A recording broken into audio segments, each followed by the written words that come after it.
I'm Kristen Thomas, and I'm presenting about the Olympic Games. So, what do these rings mean? The most common symbol in the world, the pinnacle of athletic achievement, hours of hard work, world peace, union of athletes through sport. Well, the rings have a variety of meanings. The rings represent the union of athletes throughout the world that come together at the Olympic Games, and also the union of the continents that they come from. When Pierre de Coubertin designed the rings in 1913, the five colors, along with the white background, were represented in each of the country's flags that were present at the Games without exception. The rings of blue, black, red, green, and yellow represented the five different regions of the world, which are Africa, North and South America being one, Asia, Australia, and Europe. When the flag was designed at the outbreak of World War I, Pierre de Coubertin actually had to wait until the following year before the flags were actually raised at the 1920 Olympics, and that's when it became the actual symbol of the Olympics. In ancient Greece, to get to and from the Olympic Games, an Olympic truce was made. So a messenger would be sent through to talk to everyone involved in those areas so that the spectators, the athletes, the officials would travel to and from Olympia in safety despite all the wars and hostilities happening throughout the world.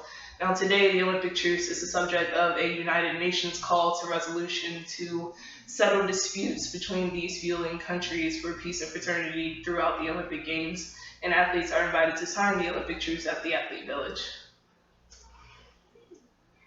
There are currently 42 events displayed at the modern Summer Olympics, and the next time these athletes will meet will be in Rio de Janeiro in 2016. The modern Olympic Games are based off of the ancient games held in Olympia, Greece, and the first modern Olympic Summer Games were held in 1896 in Athens. Today, the Olympics welcomes athletes from all throughout the world, from every country without exception. Another difference between the ancient games and the modern games is that women compete. Women began competing in 1900 games in Paris. The new introductions being made in Rio de Janeiro in 2016 will be kite surfing, rugby sevens, and golf.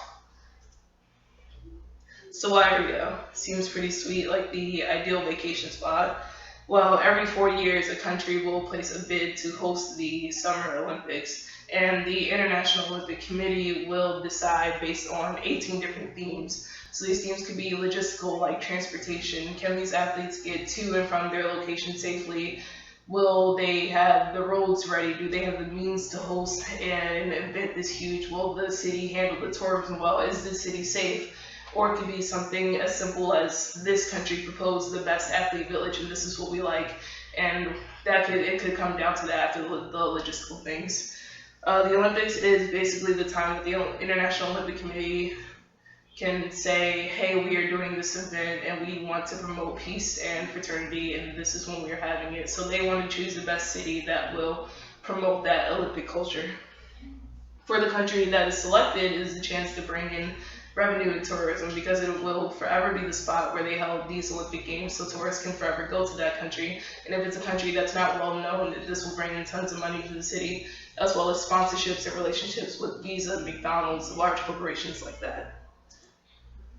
So the Olympics are a competition. The athletes involved are competing for something. These medals here are from the Pan American Games, and the Pan American Games are a mini Olympics between North and South America, and it's always hosted within those two continents, and it will be a competition throughout these athletes, and they will basically get a preview to the Olympic Games so that when they get there, they'll be able to say that they've been there before. The medal isn't just a physical representation of something that says, hey, you won something. It's if you're a Paralympic long jumper like Les Gillette or an Olympic swimmer Michael Phelps, you probably have about 20 of these medals. These medals are representative of the individuals, and the individuals are representative of their country. So if this individual wins, that means this country won, and this is a triumph for the country over another. So they represent one country's dominance in sport, or maybe one team did everything right and pulled out the winner of the other, or an underdog came through. It's all about one country's dominance over the other. And sometimes they'll represent the support of a nation, the tireless work. These medals are the culmination of all of this, the teamwork, the support of the nation, the tireless effort. So to wrap this up, what's the big deal about the Olympics? Like, what's all the hype? Well, for one, there's no event like it. I've just watched the Rugby World Cup, and there were 20 countries represented there. There are far more represented in the Olympics. The Olympics is a chance to showcase sports that no one gets to see and countries that no one knows even exist. These athletes that get to compete in the games carry the pride on their sleeve and on the back of their jerseys. When you leave the Olympics, whether you leave with a medal or not, you got to compete and you became the pride of your country because you were the one that competed as a part of that country. Despite the feuds happening between these different countries, you'll see the world leaders in the stands and higher up officials. They'll be able to come to the opening ceremony, the closing ceremony, and all sit in the same stands despite what's going on outside of the Olympics. And basically, the Olympics unites the world, if only for 2 weeks every 4 years.